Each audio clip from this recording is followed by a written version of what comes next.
Selamat siang investor, kembali bersama saya Melina dari Mexico Future News. Pada kesempatan kali ini kita akan membahas berita seputar indeks saham, forex dan juga komoditas. Bursa saham Wall Street berakhir lebih tinggi pada akhir perdagangan Senin waktu setempat atau Selasa dini hari waktu Indonesia Barat. Penguatan terjadi lantaran didorong oleh kebangkitan kembali oleh saham-saham teknologi.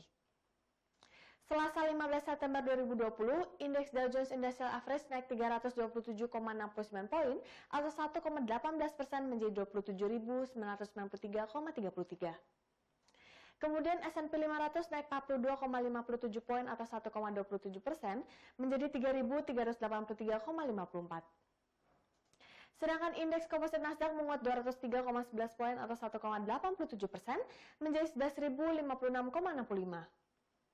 Saham Tesla melonjak 12,58%, memberikan kontribusi ke pasar.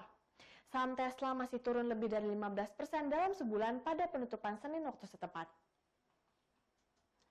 Saham Apple melonjak 3%, saham pembuat iPhone tersebut mencatat 10,6% dari kerugian bulanan. Semua 11 sektor utama S&P 500 ditutup lebih tinggi, dengan real estate dan teknologi masing-masing naik 2,16% dan 2,07% memimpin kenaikan.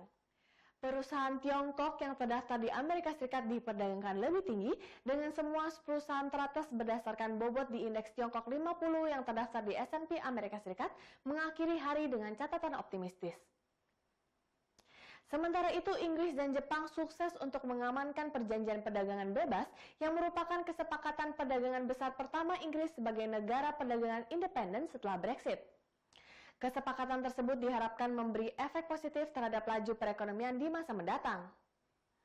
Menurut Departemen Perdagangan Internasional Inggris, kesepakatan ini mengartikan sebaik 99% ekspor ke Jepang akan bebas tarif dan diharapkan dapat meningkatkan perdagangan bilateral sebesar 15,2 miliar pound sterling atau sekitar dengan 19,5 miliar US dollar.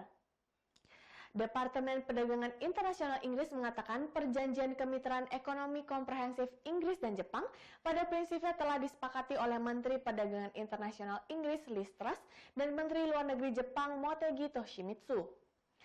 Perjanjian tersebut langkah penting bagi Inggris untuk bergabung dengan perjanjian komprehensif dan progresif untuk kemitraan Trans-Pasifik. Mengenai pencapaian kesepakatan ini sebagai momen bersejarah bagi Inggris dan Jepang, terus mengatakan kesepakatan tersebut jauh melampaui kesepakatan dengan Uni Eropa. Hal ini karena pengamanan kemenangan baru bagi Inggris di industri manufaktur, makanan dan minuman, dan teknologi. Beralih ke berita komoditas, harga emas melonjak 1% pada penutupan perdagangan Senin atau Selasa pagi waktu Jakarta. Pendorong kenaikan harga emas ini karena pelemahan dolar Amerika Serikat. Sementara ekspektasi seputar The Federal Reserve atau Bank Sentral Amerika Serikat akan mempertahankan kebijakan dovish pada pekan ini, mendorong pesona daya pikat logam mulia safe haven. Selasa 15 September 2020, harga emas di pasar spot naik 0,9% menjadi $1.959,64 per troy ounce. Sedangkan harga emas berjangka Amerika Serikat naik 1,1% menjadi $1.969 per troy ounce. Indeks dolar Amerika Serikat turun 0,4% terhadap mata uang utama saingannya. Hal ini tentu saja memperkuat daya tarik emas bagi investor yang memegang mata uang di luar dolar Amerika Serikat. Harga emas telah naik 29% tahun ini didorong oleh stimulus besar-besaran dari Bank Sentral Global untuk memerangi dampak pandemi virus corona. Investor sekarang mengamati keputusan kebijakan The Fed yang akan dirilis pada hari Rabu. The Fed diharapkan untuk mempertahankan tingkat target inflasi dan mereka akan meningkatkan pembelian kuantitatif easing, jadi harga emas akan mendapat dukungan dari hal tersebut. Sebelumnya, kenaikan angka inflasi membuat investasi ke surat utang tidak menarik. Alasannya dengan imbal hasil yang ada saat ini membuat investasi justru negatif.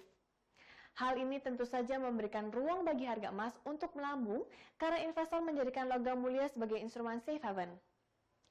Namun menurut beberapa analis, harga emas akan tertahan sejenak atau setidaknya akan stabil dalam beberapa waktu ke depan.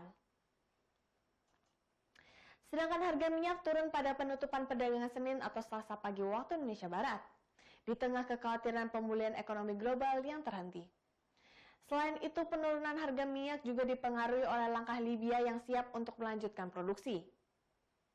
Harga minyak mentah Brent hari ini turun 35 sen atau 0,9% menjadi $39,48 per barrel. Sementara harga minyak mentah berjangka West Texas Intermediate Amerika Serikat turun 7 sen atau 0,19% menjadi $37,26 per barrel. Kedua kontrak harga minyak ini berakhir lebih rendah minggu lalu dan membukukan pelemahan untuk selama 2 pekan berturut-turut. Badai tropis Sally menguat di Teluk Meksiko, sebelah barat Florida pada hari Minggu dan siap untuk menjadi badai kategori 2. Badai tersebut mengganggu produksi minyak untuk kedua kalinya dalam waktu kurang dari sebulan setelah badai Laura melanda wilayah tersebut. Biasanya harga minyak naik ketika produksi dihentikan, tetapi dengan pandemi virus corona semakin parah, kekhawatiran permintaan mengemuka sementara pasokan global terus meningkat. Jalan menuju pemulihan permintaan bahan bakar global kemungkinan besar akan sulit, menurut beberapa eksekutif industri migas. Tingkat infeksi virus corona yang meningkat lagi, adanya penguncian lokal yang menghambat pertumbuhan ekonomi regional, dan jumlah pengangguran yang gagal turun secara signifikan, hal ini menyebabkan pertumbuhan permintaan minyak yang suram sehingga harga minyak pun terganggu. Sekian berita seputar indeks saham, forex, dan komoditas untuk hari ini. Saya Melina pamit undur diri, terima kasih dan sampai jumpa lagi.